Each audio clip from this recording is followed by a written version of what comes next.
नमस्कार, स्वागत है आपका लोकसभा टीवी में। मैं हूं प्रसून। आप देख रहे हैं हमारा कार्यक्रम लसतु संस्कृतम विश्वकोशकम। दिल्ली के छतरपुर में संस्कृत भारती ने देश और दुनिया के लेकर 4000 कार्यकर्ताओं का विश्व संस्कृत सम्मेलन का आयोजन किया है।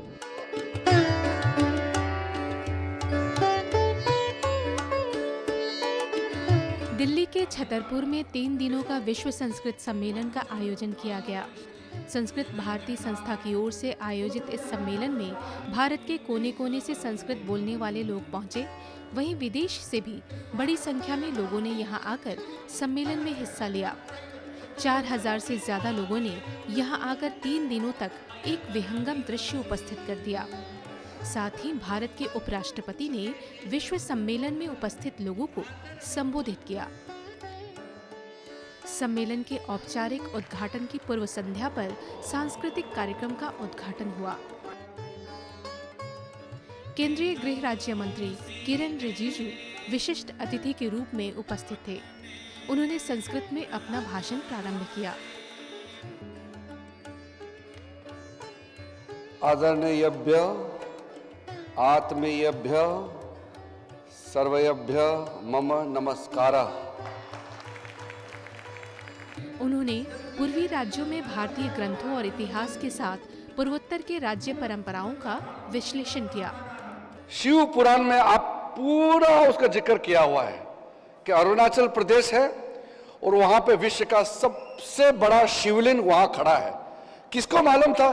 अब जाके शिवलिंग डिस्कवरी हुआ। 22 मीटर लंबा अरुणाचल प्रदेश में 0 एक जगह है और वहां ये डिस्कवरी हुआ। अब ये शिवलिंग 22 मीटर लंबी शिवलिंग जो है ये डिस्कवरी हुआ अभी 20-25 साल पहले, लेकिन शिव पुराण हजारों साल पहले लिखा गया। उसमें शिव पुराण में अरुणाचल प्रदेश नाम का भी जिक्र और शिवलिंग का भी जिक्र किया गया है।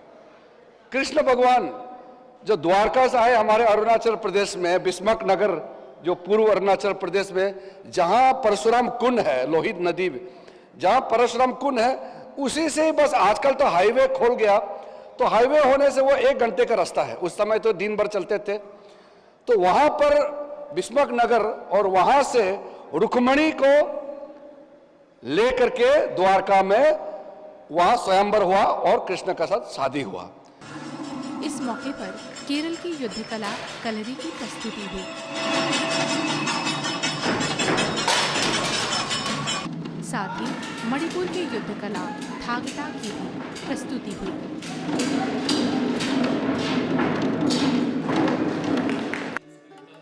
इस विश्व सम्मेलन के 2 भाग थे। एक तो प्रतिनिधियों यानी संस्कृत बोलने वालों का सम्मेलन था। दूसरा एक वृहद प्रदर्शनी भी लगाई गई थी जो आम लोगों के लिए खुली हुई थी।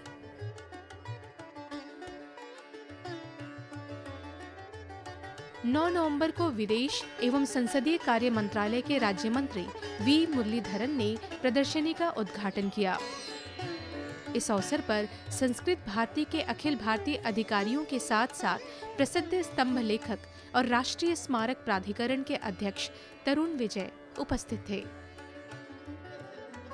विश्व संस्कृत सम्मेलन के औपचारिक उद्घाटन में केंद्रीय स्वास्थ्य परिवार कल्याण एवं विज्ञान व प्रौद्योगिकी मंत्री डॉक्टर हर्षवर्धन, केंद्रीय राज्य मंत्री प्रताप चंद्र षडंगी एवं अन्य गणमान्य उपस्थित थे।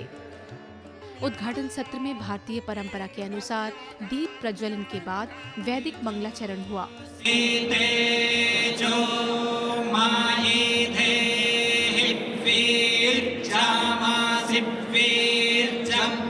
प्रधानमंत्री नरेंद्र मोदी ने सम्मेलन को शुभकामनाएं देते हुए अपना संदेश भेजा था, जिसे संस्कृत संवर्धन प्रतिष्ठान के शैक्षिक निदेशक एवं संस्कृत भारती के भूतपूर्व अध्यक्ष डॉक्टर चांद किरण सलूजा ने पढ़ा। इस अवसर पर केंद्रीय मंत्री डॉक्टर हर्षवर्धन ने कहा कि इस संस्कृत संगम को देखकर आत्मा तृप्त हो गई। संस्कृत भारती संस्कृत के माध्यम से समाज में संजीवनी का संचार करती है। मेरा 50 वर्ष की संघ आयु का जीवन और 25 वर्ष का सार्वजनिक जीवन, इसमें मुझे और कोई दूसरा ऐसा कार्यक्रम याद नहीं आता जिसमें मुझे इतने ज़्यादा आनंद की अनुभूति हुई हो कि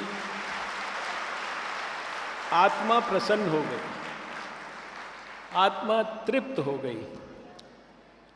और ऐसे समय पर हो रहा है, ऐसे लगता है कि प्रभु साक्षात प्रभु श्री राम का इस कार्यक्रम को आशीर्वाद है। डॉक्टर हर्षवर्धन ने कहा कि संस्कृत भारती के कार्यकर्ताओं ने संभाषण शिविरों के माध्यम से समग्र विश्व में संस्कृत की अलख जगाई है। इससे बड़ा हर्ष और गौरव होता है। 38 साल में 1 करोड़ से ज़्यादा देश के लोगों को हमारे संस्कृत भारती के कृपा से संस्कृत संभाषणम ये सिखा दिया गया है। ये बहुत बड़ी, एक एक व्यक्ति जो यहाँ बैठा है बहुत बहुमूल्य है। वो संस्कृत भाषा के लिए इस देश में संजीवनी का संचार कर रहा है, इस प्रकार का जो है। और ये एक एक व्यक्ति कार्यकर्ता, संगठन निष्ठ कार्यकर्ता है, जिम्मेदार कार्यकर्ता है। और इस सभागार में जितने लोग बैठे हैं, इनमें मैं संस्कृत का और महान और व्यापक भविष्य देख रहा हूँ। केंद्रीय राज्य मंत्री प्रताप चंद्र षडंगी ने संस्कृत में भाषण दिया और संस्कृत की महत्ता और उसके विभिन्न पक्षों को बताया। कथमहं न कथित पारयामि, यदि एक मूकजननं प्रति एक सुमिष्ट आम्रफलं दत्वा भवान् कथयति कृपया खादित्वा कथयतु स्वाद कथम अस्ति, स अनुभवति, अनुभव करोति सम्यक् रूपेण, परन्तु कथितुं न पारयति। तथैव मम अवस्था भवति। भवन्तः सर्वेषां कृते अहं बारम्बार विनम्र अभिनन्दनं ज्ञापयामि, यतः भवन्तः सर्वे संस्कृतानुरागिणः, संस्कृतविद्वांसः, सर्वे अध्यापकाः, छात्राः शोधकार्यं कुर्वन्ति, अध्ययन अध्यापनं च कुर्वन्ति। भवदृशाणां विद्वद्वर्याणां समीपे आगत्य किञ्चित् वक्तुम् अहं न शक्नोमि। विनम्रतापूर्वक अहं क्षमा प्रार्थनां करोमि। मम संस्कृते तादृश अध्ययनं नास्ति। अहं संस्कृते आनुष्ठानिकशिक्षा प्रायतः नास्ति। महाविद्यालये तु संस्कृतं न पठितवान्, तदर्थं मनसि बहु विषादम् अनुभवामि। इदानीं भवन्तः सर्वेषां विद्वज्जनानां दृष्ट्वा मम आनन्दसीमातिक्रमं कुर्वन्ति। भवन्तः सर्वे जीवनव्यापी संस्कृत साधना कुर्वन्ति। इस अवसर पर संस्कृत भारती के अखिल भारतीय महामंत्री श्रीश देव पुजारी ने विगत 3 वर्षों के कार्यों का विवरण प्रस्तुत किया। अस्मिन् वर्षे तत्र विदेशतः अपि कार्यकर्तारः आहूताः सन्ति। कारणं संस्कृतभारत्याः कार्यं 17 देशेषु प्रचलति। अतः तत्रत्य दायित्ववन्तः कार्यकर्तारः अपि अत्र उपस्थिताः सन्ति। तेषां संख्या 76, 76। अतिथिदेशाः अपि 4, यथा रशिया, अनन्तरं नेपाल, ब्रह्मदेश, न्यूजीलैंड इति अतिथिदेशाः। अतः आहत्य भारतं मिलित्वा 22 देशेषु अत्र प्रतिनिधयः उपस्थिताः सन्ति। उन्होंने विश्व सम्मेलन में भारत के 542 जिलों के 3883 स्थानों से प्रतिनिधियों के उपस्थित होने की बात बताई। अस्मिन् सम्मेलने भारतस्य 240 जनपदेभ्यः 542 डिस्ट्रिक्ट्स ततः अत्र जनाः उपस्थिताः सन्ति। संस्कृतभारत्याः कार्यं नगरेषु तु आसीदेव।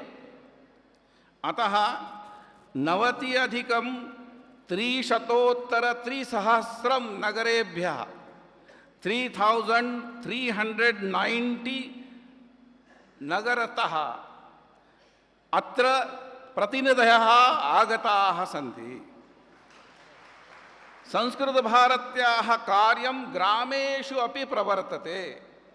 अतः 93 ग्रामतः 493 विलेजेस अत्र प्रातिनिधित्वम् अस्ति। आहत्य 83,800 3,883 प्लेसेस स्थानेभ्यः अत्र प्रतिनिधयः आगताः सन्ति। 9 नवंबर की शाम में राष्ट्रीय स्वयंसेवक संघ के सह सरकार्यवाह सुरेश सोनी ने विश्व सम्मेलन में आए प्रतिनिधियों को संबोधित किया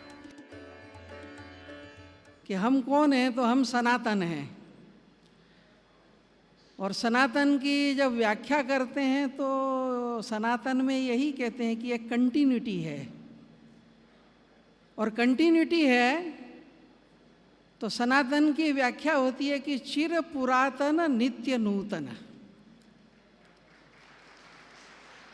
अतीत में कितना पीछे जाओगे चले जाओ, और वर्तमान में कितना आगे जा सकते हो, नित्य नवीन है, ये सनातन है। और इसलिए भारत के जो समाधान हैं वो भी सनातन हैं। आज हम सब देखते हैं कि अपने देश में और संपूर्ण विश्व के अंदर अनेकों प्रकार की समस्याओं से और उनके मार्ग खोजने की दिशा के अंदर दुनिया प्रयत्न कर रही है। इन सभी विषयों के अंदर जो चिंतनशील लोग हैं वो एक निष्कर्ष पर आते हैं कि कहीं ना कहीं भारत के पास इसका कुछ समाधान है। उन्होंने संस्कृत के विषय में विस्तृत तथ्यों एवं कार्यशैली की जानकारी दी। संपूर्ण भारतीय दर्शन, जीवन परंपरा, संस्कृति का प्रवाह, यह अगर किसी भाषा के अंदर व्यक्त है तो वह संस्कृत है।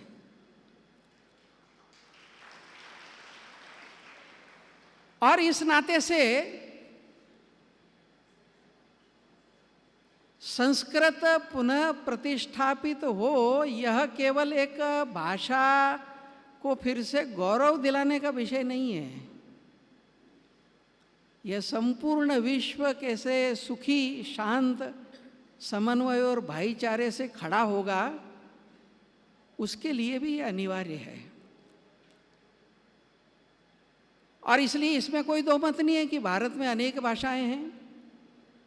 भारत के आध्यात्मिक पुरुषों ने समय समय पर अनेकों भाषाओं के अंदर इस अध्यात्म का प्रतिपादन किया है। बौद्ध परंपरा आएगी तो पाली में मिलेगा, जैन परंपरा में जाएंगे प्राकृत में मिलेगा,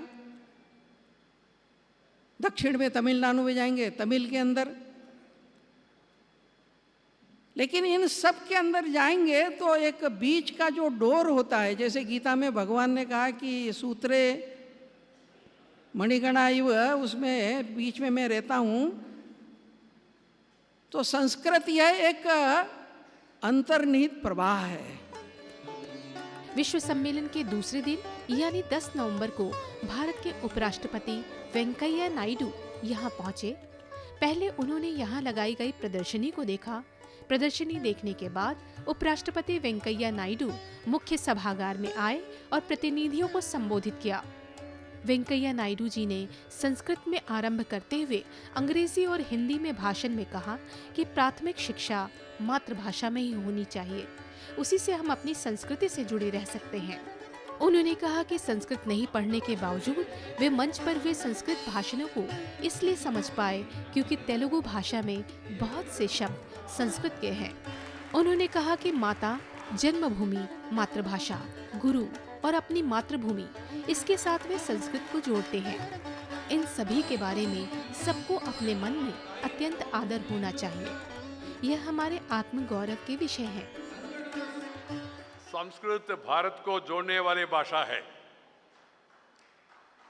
यह देश विविध भाषाओं का है, परंतु सांस्कृतिक एकता हमारा वैशिष्ट्य है।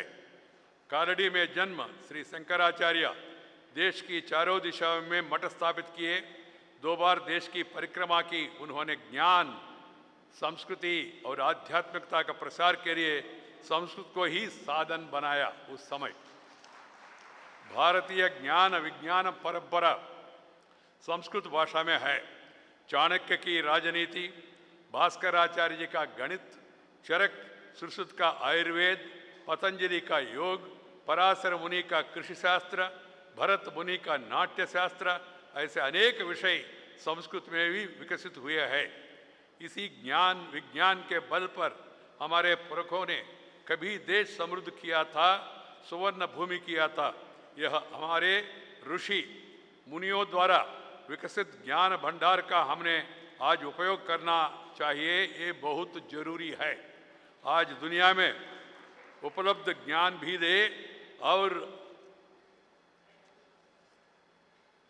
दोनों का बल पर आज की हमारी समस्या सुलझाए।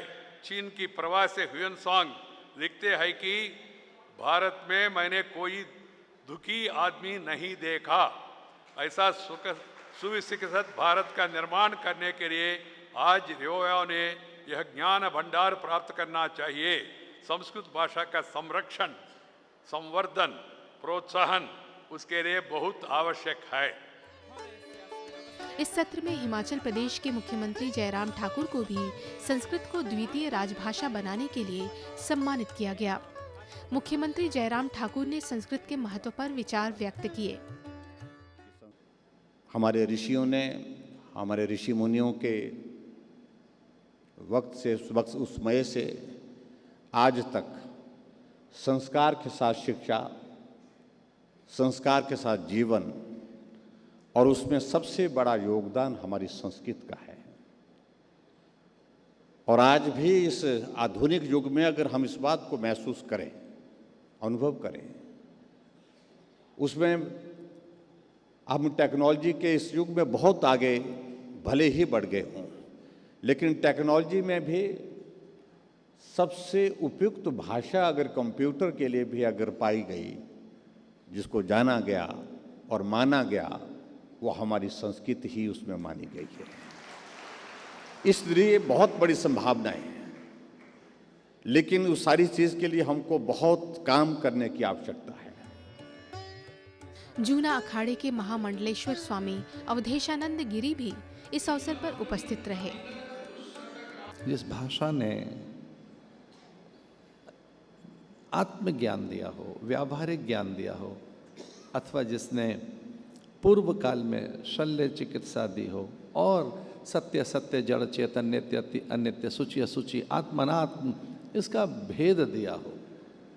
आज धरती पर अनेक देश ऐसे हैं जहाँ संस्कृत भाषा बोली जा रही है, और अनेक देश ऐसे भी हैं जहाँ अच्छे शोध कार्य चल रहे हैं। अपने देश में भी अब एक प्रकार से पाश्चात्य सभ्यता के किंचित आस्वादन के बाद अपनी संस्कृति के प्रति गौरव जगा है। विश्व सम्मेलन के तीसरे दिन यानी 11 नवंबर को संस्कृत भारती ने अपने संगठनात्मक कार्यक्रम आयोजित किए। सम्मेलन के समापन सत्र के मुख्य अतिथि केंद्रीय मानव संसाधन विकास मंत्री डॉक्टर रमेश पोखरियाल निशंक थे। संस्कृत की महत्ता बताते हुए उन्होंने विशेष रूप से कहा कि वे इस बात का ध्यान रखेंगे कि नई शिक्षा नीति में संस्कृत को उचित स्थान मिले। हम लोग हर चीज़ को साथ साथ करना चाहते हैं, साथ साथ बढ़ना चाहते हैं, और उस परिवार के लिए सर्वे भवन्तु सुखिनः सर्वे सन्तु निरामया की कल्पना करके आगे बढ़ना चाहते हैं। और इसलिए जो वो भारत की संस्कृति है उसकी आत्मा संस्कृत में बसती है। बिना संस्कृत के भारत की संस्कृति को जाना नहीं जा सकता, और बिना भारत की संस्कृति के दुनिया में न सुख हो सकता है, न शांति हो सकती है, न प्रगति हो सकती है। दुनिया की सुख, शांति, प्रगति भारत की संस्कृति से होकर ये ही गुजरता है। इसलिए बहुत जरूरी है दुनिया के लोगों को भी कि वो संस्कृत को जाने, हम संस्कृत को समझें, जाने। समापन सत्र के अंत में विश्व सम्मेलन के सर्व व्यवस्था प्रमुख डॉक्टर बिहारी लाल शर्मा ने धन्यवाद ज्ञापन किया।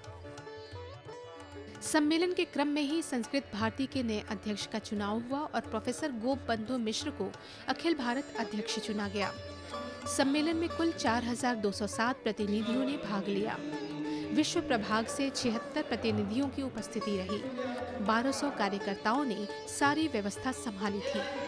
3 दिनों तक चलने वाला विश्व संस्कृत सम्मेलन कई रूपों में अन्य सम्मेलनों या अन्य संस्कृत सम्मेलनों से अलग था। दूसरे संस्कृत सम्मेलनों में अन्य भाषाओं में शोध पत्र पढ़ने की अनुमति होती है, लेकिन यह पहला सम्मेलन था जहां भारत या दूसरे किसी देश से वैसे ही प्रतिनिधि आए थे जो संस्कृत बोलते थे।